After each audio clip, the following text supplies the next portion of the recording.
Hi there, welcome to this video. Thanks for clicking on.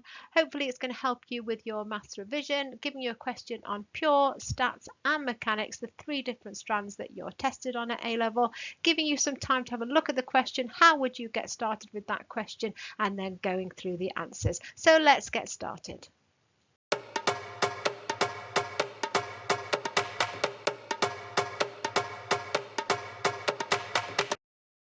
So here is your daily dose of maths, looking at the three areas you're examined in, looking at your pure, your stats, your mechanics. So taking a small question from each and having a look, how would you start that question, giving you some hints and then going through and explaining the answers. So let's get started with the first question, which is a pure question on factorising.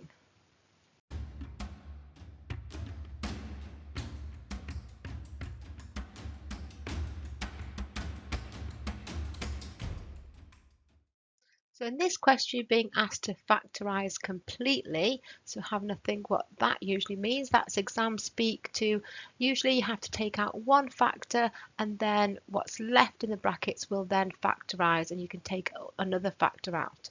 Okay, when we're sketching a curve, having a look to see what type of curve, and it's going to be the highest degree. So this is a polynomial of order 3. It's a cubic, so having a think about what they look like. And we're just asked where that graph meets the x-axis. Now once we've done parts A and B, in part C it's saying use our answer to part B or otherwise. So there's something to do with part B that's being fed into part C, and you can see in part C it's x minus 2 cubed minus 6 x minus 2 squared plus 9x minus 2. So instead of the original x up here, you've replaced it with x minus 2. So having a think about what part of maths that relates to and seeing if we can sketch the new curve. So to factorise completely is usually exam speak that you can take one factor out. We can see that x is in each term, so that can come out, and then what's left in the bracket can then factorise itself. So we've got three factors, x into x minus 3 all squared. So because this is all squared, it means we've got a repeated root. So when you are looking to sketch the graph, if you let it equal 0, so you can let the factorised form equal 0 as well. And where does y equal 0? When you haven't gone up or down, so you're actually on the x-axis. So where the roots are is going to be at x equals 0, or what will x value will make the x minus 3 0, x is equal to 3. Now because it's squared, it's going to be a repeated root, and then that means it'll just sit a tangent to the x-axis, and we know because we've got a cubic that it's going to be that up wiggle up shape. Positive cubic is up wiggle up. If it was negative cubic, it would be down wiggle down. Then in part C, because it does say use your answer to part B or otherwise, so we can use the answer to part B because we can see it's something cubed minus 6 lots of something squared plus 9 lots of the something, which is exactly what we had up here. But instead of x being cubed and minus 6x squared plus 9x, we've now got x minus 2. So the x minus 2 replaces the x in the original graph, and this is going to be a transformation of graphs, and it's going to be a translation of 2 to the right and 0. So all the graph is going to shift 2 to the right, and we can see now it's going to sit on the x-axis at 5 instead of 3 and go through the x-axis at 2. Now you could find this point here where it crosses the y-axis by looking at the number on the end, but we're not asked to do that, so we don't need to work that out, but we could if we wanted to. The original graph here, because it didn't have a number on the end, you could see straight away that it was going to go through the origin because the number on the end gives you the y-axis intercept. Just to talk a little bit more about transformations of graphs. So there are 6 that you need to know about, and it's whether they affect the y coordinates or the x coordinates. So when they affect the y coordinate, the change is being applied after the graph has got its shape. So I call them after. You might call them outside the brackets, but functions don't always have brackets, but you're going to apply the change after the graph has already got its shape, as opposed to applying it before, and that's going to be inside the brackets. So the before ones affect the x coordinates. So they come in pairs. We're going to have a plus or a minus. So say we had y equals x squared, and then we had y equals x squared plus 2. So what's going to happen here? That's your x squared. Now before plotting, say 1, 1, x is going to be 1, you're going to square it and get 1, and then add the 2. So it's all the y coordinates that are going to go up 2. So that will go up there and just be a translation of 0, 2, and it's going to go 2 up. So if it was x squared minus 2, it would go 2 down. Now if you know that one, that will help you to do the before types. So y equals x squared and y equals x plus 2 all squared. So here, let's have a look at the x squared graph again. And then the x squared graph is symmetric because anything squared is going to be positive. It's where that minimum place goes. So when x is 0, you have the minimum. But here, because we've got the square here outside the bracket, we've applied a change inside. So what x value will make this bracket equal to 0? It's when x is equal to minus 2. So this is going to be where the minimum is going to go. It's going to go over there. So it's going to be a translation of minus 2, 0. So if you know this one, that goes the way you think, and then the other one goes the opposite way, and it does the other direction. So the after effect goes 2 up, and then the plus 2 inside goes 2 to the left. So that is add and take away. What about times and divide? So what have we had? Y is equal to x squared and y is equal to 2x squared, and y is equal to x squared, y is equal to 2x all squared. So here what's going to happen, we've got our x squared, and then we're going to square it and then times by 2. So we're applying that change after.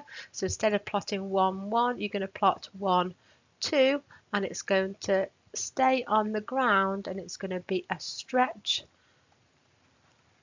and that will be parallel to the y-axis, and it'll be a scale factor of 2. So that's going to pull it up. It's going to stay on the ground because when x is 0, you're still going to get that origin. So here, if we have our x squared and then the 2x all squared, that's going to be a similar shape. So that is actually going to look similar. They are different coordinates, but this is going to be a squash in. So remember, the before ones affect the x coordinates, so it's going to affect it in that direction. So this time it is a stretch parallel to the x-axis, and it is a scale factor. Now it's a stretch, but it's actually squashed in. So what sort of numbers do we use to make a shrink or a squash? It's going to be a scale factor of a half. So that one goes the way you think, and this one, because it's a 2 in here, it's the reciprocal. It's going to be the scale factor of a half. It's going to squash in. And then you've got the making the minus. So I might just squeeze them in here. If we've got minus x squared or minus x all squared. The minus x squared is just your smile and frown. So that's a reflection in the x-axis. The minus x all squared is your reflection in the y-axis.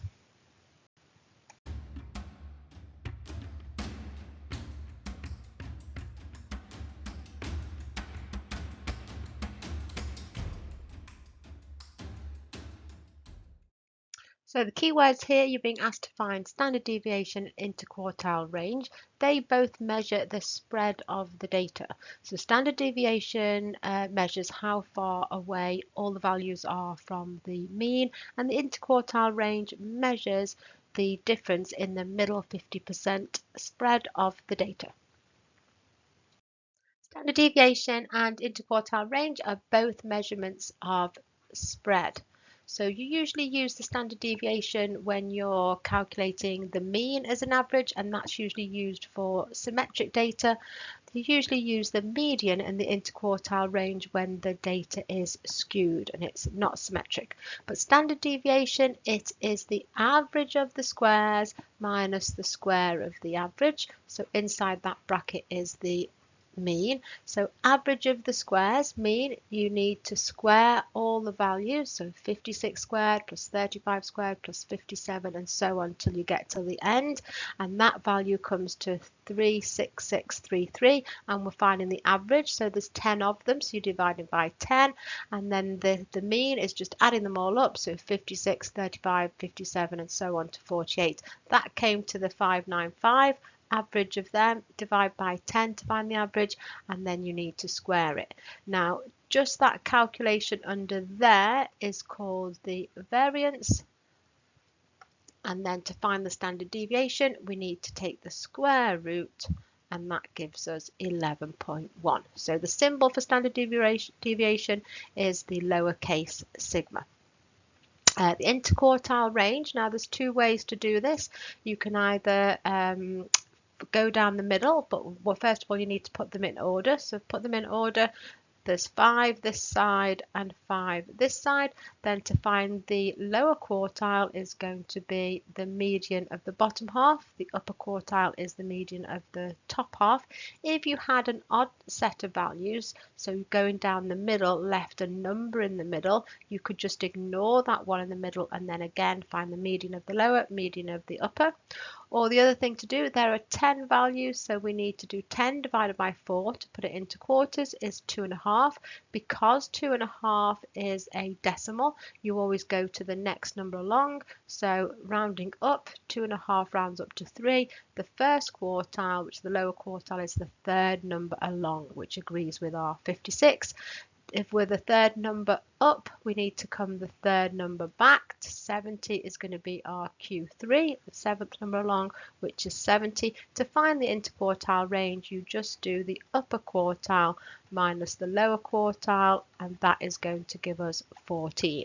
Now the difference between the standard deviation and the interquartile range, they just want the positive difference. So the interquartile range was more, so we're just doing 14 minus 11.1 to get the answer 2.9.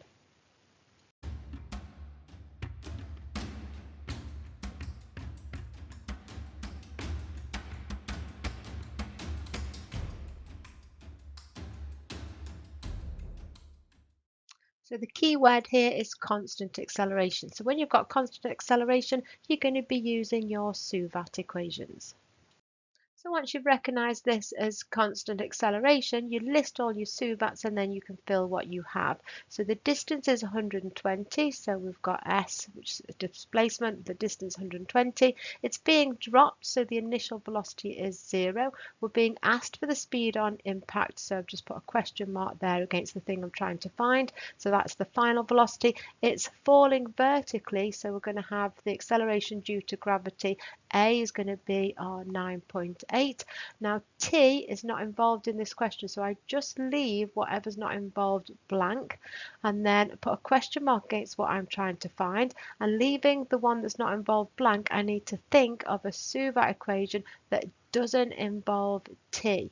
So there's 5 SUVAT equations, you need to learn them, but the one we're after is v squared is equal to u squared plus 2as. Fill in our values, remember to take the square root, and then the speed on impact comes out to be 48.5, and that is meters per second. Thanks so much for watching. Do like and subscribe and check out the channel for some other videos to help you with your revision. You can always leave a comment if you'd like this format or you have any questions. Do leave a comment and I'll see you on the next one.